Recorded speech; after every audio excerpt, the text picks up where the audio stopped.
In a case of old people just be saying anything, legendary music producer Quincy Jones is back on that bull stuff, spilling everybody's tea to anyone willing to listen. As many rumors and stories we've heard of the music giant himself, from veterans and icons like the late rapper Tupac Shakur, who once confessed one shady afternoon that Mr. Jones was trying to get in them denim jeans, Quincy doesn't seem to care about much of anything nowadays. The cat is out of the bag, and this time it's about none other than the late comedian and actor Richard Pryor. Richard Pryor was known to many as being one of the greatest comedians of all time, becoming a blueprint in the 70s, dominating the world of comedy and reaching milestones that most can only dream of.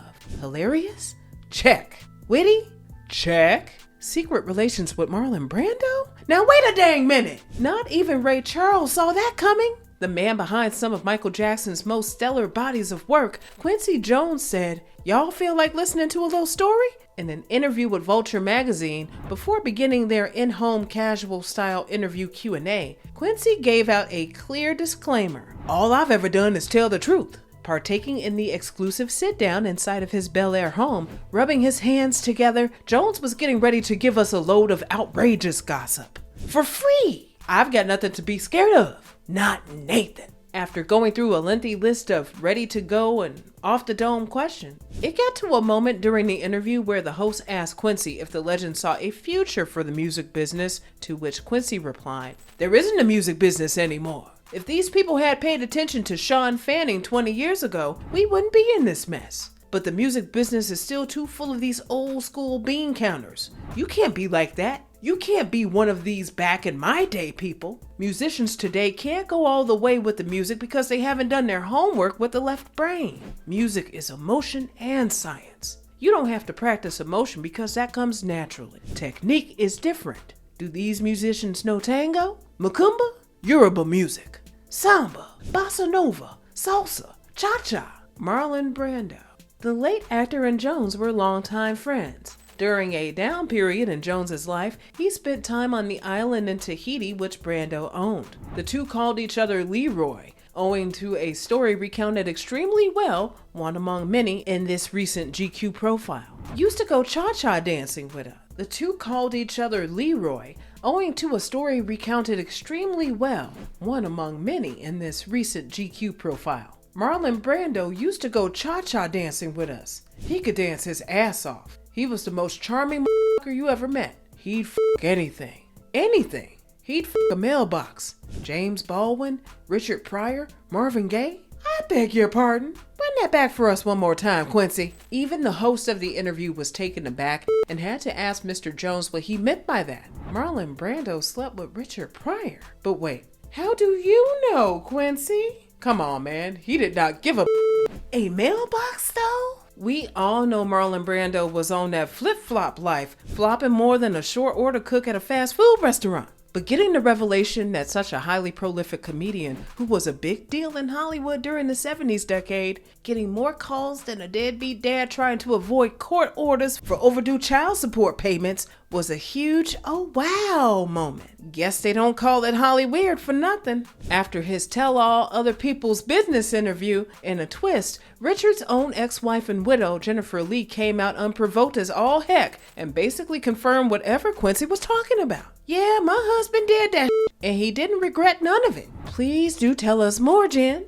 According to Jennifer, who married Richard first in 1981 before divorcing in 82, then remarrying in 2001 after his MS diagnosis, Richard had absolutely no shame in his game and would probably retell his tales of those wild night outs today if he were still alive. He'd probably fill you in on the details. Cocaine is a hell of a drug, and when Richard was snorting that toxic snow, no F's were given. All bets were off, and bets and belts and pants. Talking to TMZ, Lee went on to say that if anyone did enough cocaine, you'd sleep with a radiator and even send it flowers in the early AM. Needless to say, Jennifer wasn't mad that Quincy Jones name-dropped her ex-husband and even told Jones to keep telling the truth. When people say, "Well, let him rest in peace, Jennifer, what are you doing?" then you're not a fan. Because Richard discussed this. he'd be pissed off that Q was getting a hard time. Now, I hate to bring my writer's POV into this, but I don't recall ever seeing Richard Pryor discuss this publicly. Although Jennifer was elated to talk about her ex-husband's down-low affairs, Richard's own children, specifically his daughter, Rain Pryor, came out shortly after Jennifer's own little exclusive tell-all to let the world know that her ex-stepmom and Quincy were full of it, letting it be known that her daddy did not sleep with that man. Daddy did not have relations with Brando. Taking to the retirement home of social media, Facebook, Rain went on to say that Quincy Jones had lost his mind, and the slandering of her father's name was Jones's way of garnering publicity with a juicy, sensationalized interview. Then, on top of it all, my dad's so-called widow validated it, because she needs to keep legitimizing herself and tarnish our dad even though he's dead. She hated Q and Daddy, and the shade of it all. Best believe Miss Jennifer got word that her ex-hubby's daughter and her ex-stepdaughter was out here talking that yin-yang. Like she wasn't talking that hoopla first. Lee clapped back, claiming that she was unbothered by Rain's comments, saying that Pryor's daughter wasn't even a twinkle in the eye yet, whatever that means. Supposedly, Miss Rain doesn't know her daddy how she thought she did.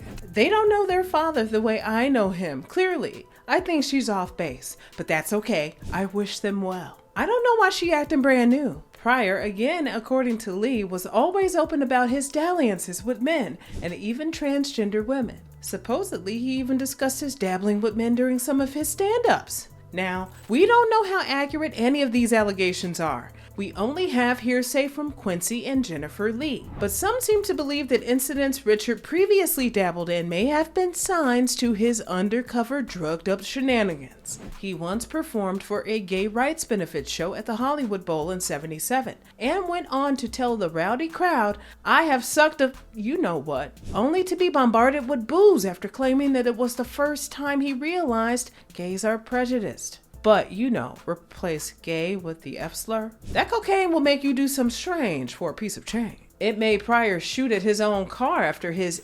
ex-wife tried to leave him back in '78. It persuaded him to run down the LA street after pouring a bottle of rum all over himself, then proceeding to light himself on fire. We don't know if we can necessarily blame the hard drugs solely on Pryor's relations with Brando. After Quincy's sudden revelation, you already know the internet couldn't wait to pull out the Twitter fingers and sound off. Rain Pryor was having none of it, and went on to suggest that talking about her dad was all the result of a smear campaign. Why the sudden need to drag Daddy through the Hollywood mud? I find it tasteless and infuriating. We live in the age of faux news is real unless we disagree for our own agendas, and people need to stay relevant by dishing dirt. Then on top of it all, my dad's so-called widow validated it because she needs to keep legitimizing herself and tarnish our dad even after he's dead. In short, focus on the comedy. Enjoy it for what it is and who Richard was, and let it be. Rain is gonna ride for hers, despite naysayers not caring about none of that. Perhaps the truth is stranger than fiction. In this case,